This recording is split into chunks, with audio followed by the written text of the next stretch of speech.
Gracias, presidente.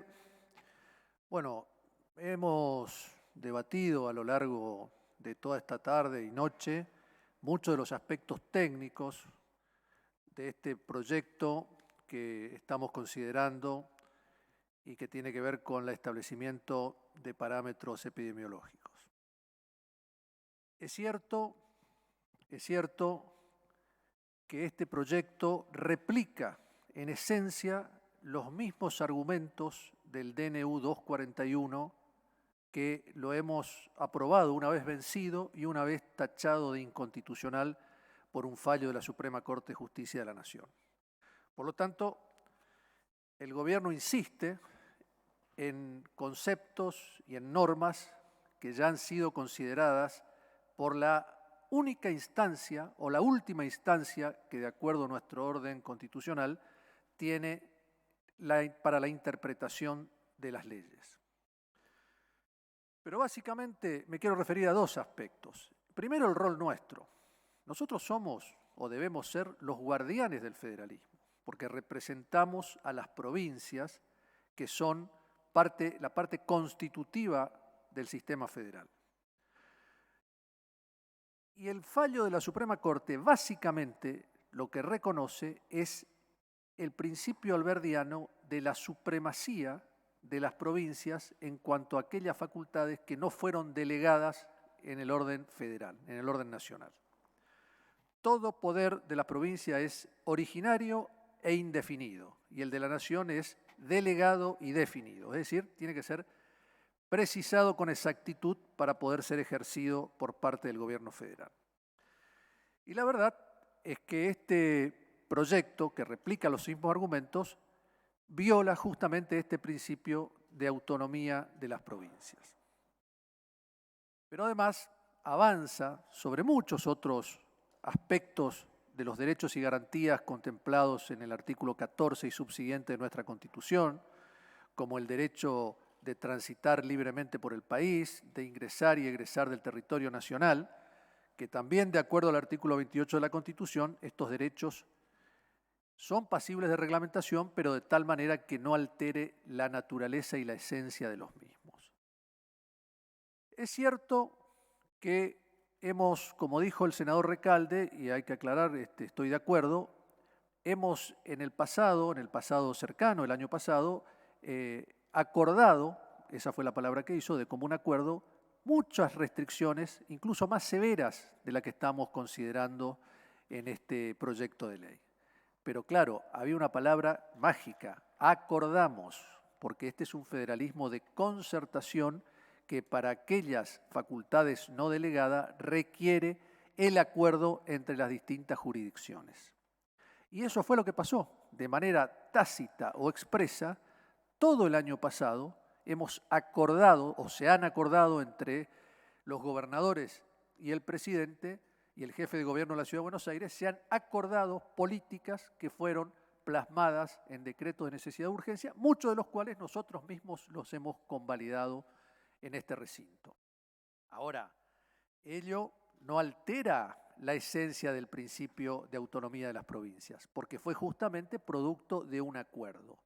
Y no hay incoherencia entre la posición nuestra como oposición en este recinto y de algunos de nuestros gobernadores con lo que pasa en algunas provincias, incluso gobernada por el mismo espacio político nuestro. La senadora Almirón hacía referencia a la provincia de Corrientes, que restringe la presencialidad en las aulas, porque es justamente el respeto a las autonomías provinciales y es un principio identitario de nuestro federalismo porque reconoce las particularidades de entidades que son anteriores a la nación.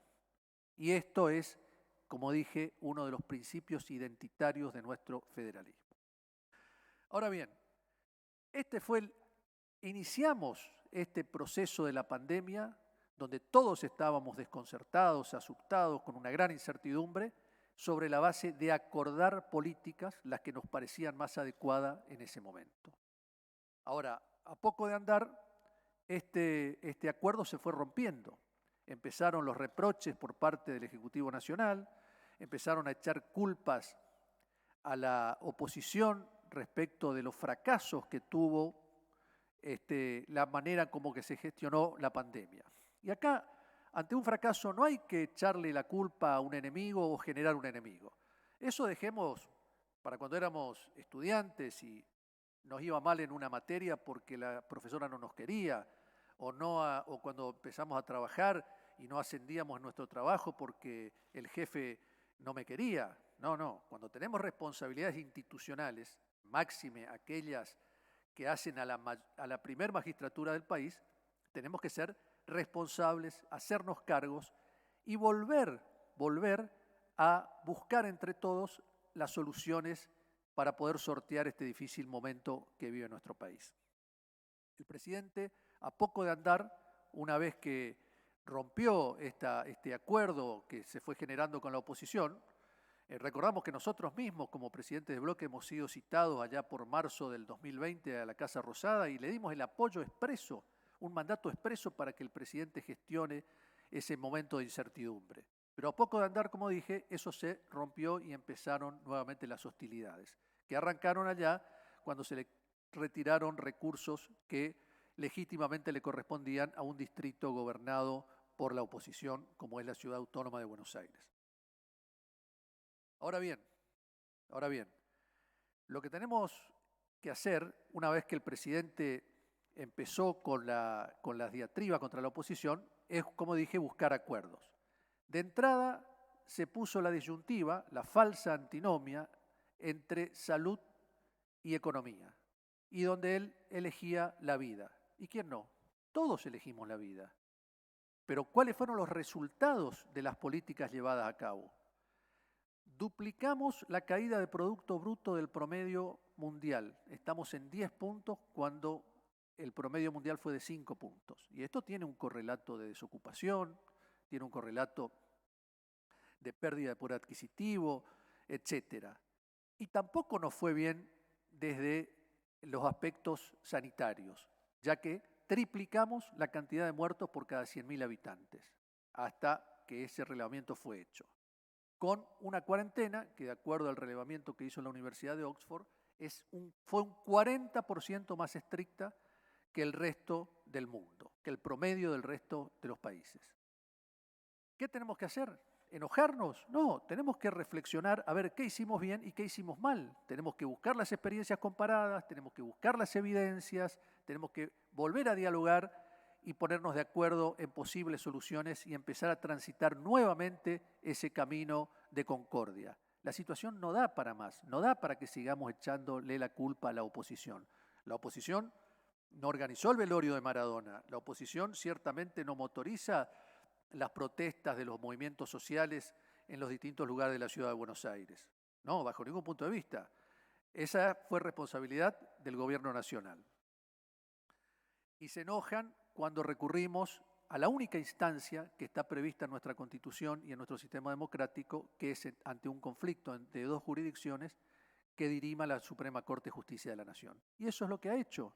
Y tampoco tenemos que enojarnos si el fallo fue adverso a nuestras pretensiones, porque esas son las reglas de la democracia.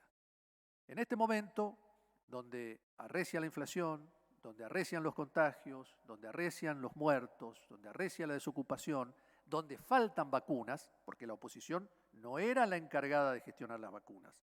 Fue el gobierno nacional quien se arrogó esa responsabilidad, como en todos los países del mundo, y que nos prometió una y otra vez millones de dosis que lamentablemente no llegaron.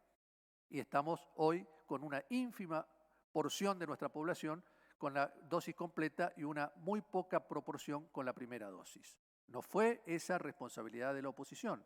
Y tampoco es cierto que nos opusimos a la ley de vacunas. La votamos acá por unanimidad. El gobierno nacional ha tenido desde la oposición un apoyo sin cortapisas todo el año pasado en la gestión de la pandemia. Pero lamentablemente los resultados no son los que todos hubiéramos esperado. Por lo tanto, es hora de que volvamos a retomar el diálogo. El país necesita en este momento, así como necesitamos acuerdos institucionales para la designación del procurador, que hemos nosotros comprometido viabilizar la designación que ha remitido a este Senado el presidente de la Nación. Por lo tanto, más que enojarnos, apelemos a la buena voluntad, a la buena fe y busquemos los caminos que nos saquen de este atolladero. Muchas gracias, presidente. Gracias, señor senador. Tiene la palabra el senador Alberto Beretilnec. Muchas gracias, señor presidente. Bueno,